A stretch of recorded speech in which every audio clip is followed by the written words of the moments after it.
So how do you make sure a community's legacy doesn't just fade away over time? Today, we're going to look at this incredible project that's basically rewriting the history of Singapore's Tamil community, and it's doing it one powerful story at a time. To really get a handle on just how big this project is, let's zoom in. Let's start with the story of just one person, someone whose life was all about the power of the written word. So this is Mr. Na, Aandiyappan.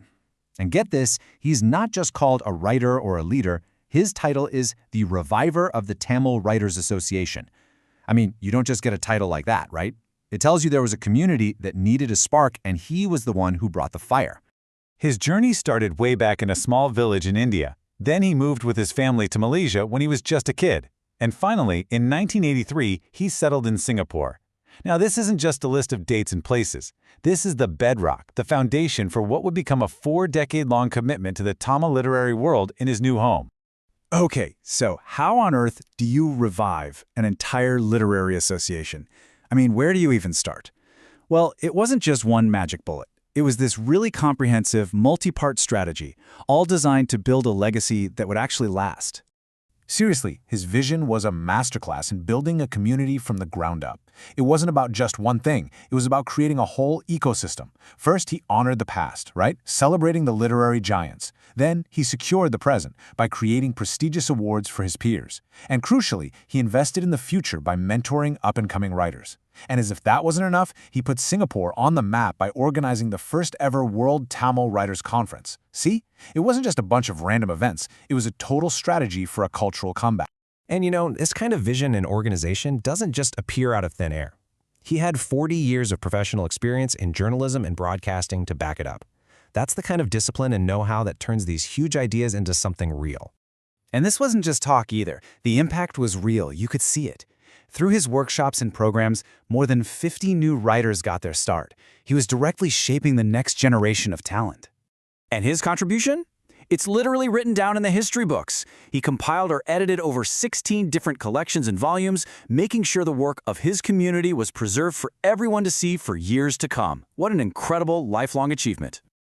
Okay, so that's an incredible story of one person's dedication and impact, right? It's exactly the kind of story that needs to be told. But what if I told you that his amazing story was just one piece of a much, much bigger puzzle?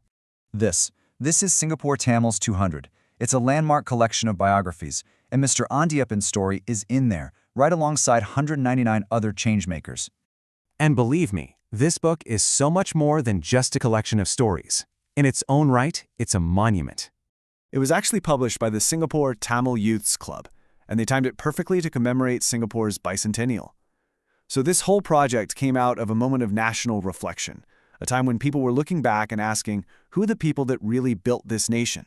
And they were not shy about its mission. From day one, it was created, and I'm quoting here, to address the imbalance of the neglect of the forgotten champions of the working-class Tamils. Wow. This wasn't just about telling nice stories. This was a deliberate act of setting the historical record straight. So who are these 200 champions? Well, the book paints this incredibly rich and diverse picture. It's not just the intellectuals and professionals you might expect. It's the trade union leaders who fought tooth and nail for workers' rights. It's the political leaders who shaped policy from the inside. And it's the business and social pioneers who built the very foundations of the community. It's a complete 360-degree view of what it really means to lead. And maybe one of the most forward-thinking things about this book is how it defines Tamil. They decided to move past any narrow racial or linguistic labels. The only thing that mattered for getting in the book was an individual's contribution to the Tamil language and community. And because of this beautifully inclusive approach, the book celebrates people from other Indian and even Chinese communities who played a vital role. It just perfectly shows how interconnected Singaporean society really is. So this whole project is about pushing back against being forgotten, Pushing back against the margins of history and making sure these crucial contributions are not just remembered, but really celebrated. And believe it or not, the work is far from over. Yeah, you heard that right. This is just volume 1. They're planning 4 more volumes after this one. So that means the first 200 stories are going to grow to feature 1,000 individuals in total. Think about that. This is a massive multi-year mission to build a complete archive of the community's heroes. The ultimate goal, in their own powerful words, is not to let anyone disappear beyond the margins of historical memory. It's just a profound promise, isn't it? A promise to every single person who helped build the community, making sure their legacy is safe for generations to come. Which kind of leaves us with one last really important question. The Singapore Tamils 200 project is an amazing answer for one community, but it really makes you think, doesn't it? How do we, all of us, make sure the essential stories of our own communities, wherever we are in the world, aren't forgotten?